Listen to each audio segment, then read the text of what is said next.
एक समय की बात है। एक गांव में रघु नाम का एक किसान रहता था।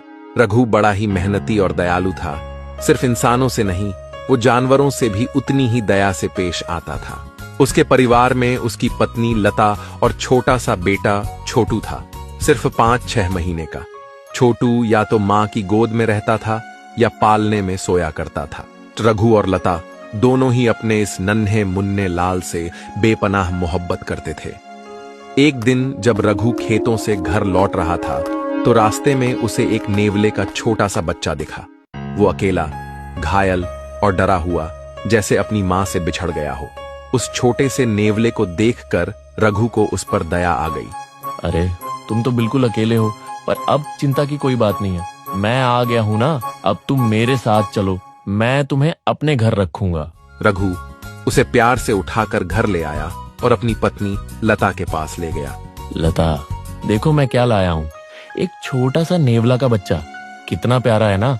सोचा इसे भी पाल लें। नेवले को देख लता डर गई। नेवला? पर आखिर नेवला कौन पालता है?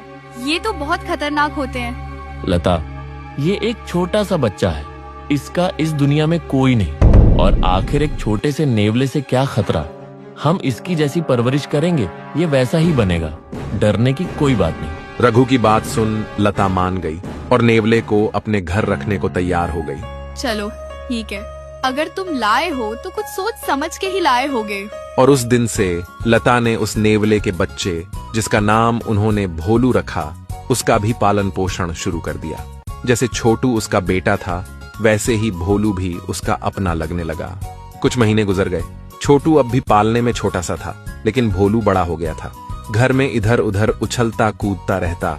दोनों बच्चों से लता और रघु का घर खुशियों से भरा था, पर फिर भी लता के मन में भोलू को लेकर थोड़ा शक था, क्योंकि उसका मानना था कि आखिर भोलू है तो एक नेवला ही।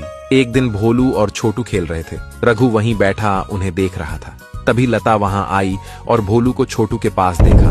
उसने तुरंत भोलू को वहां से हटने के लिए बोला। भोलू, तुम छोटू के ज्यादा पास मत जाना, दूर से ही खेलो। ये सुन भोलू दुखी होकर दूर हट गया। रघु ने ये देखा और लता को समझाया। लता, तुम बेकार ही भोलू पर शक करती हो। अरे वो भी छोटू की तरह हमारा ही बच्चा है, दोनों भाई हैं। हाँ हाँ ठीक है, मैं कब मना कर रही हूँ, पर फिर भी भोलू दूर से ही खेल सकता है। अच्छा ठीक है, वैसे आज मेरा खीर खाने का मन है, खीर बना दो, बच्चे भी खाकर खुश हो जाएंगे।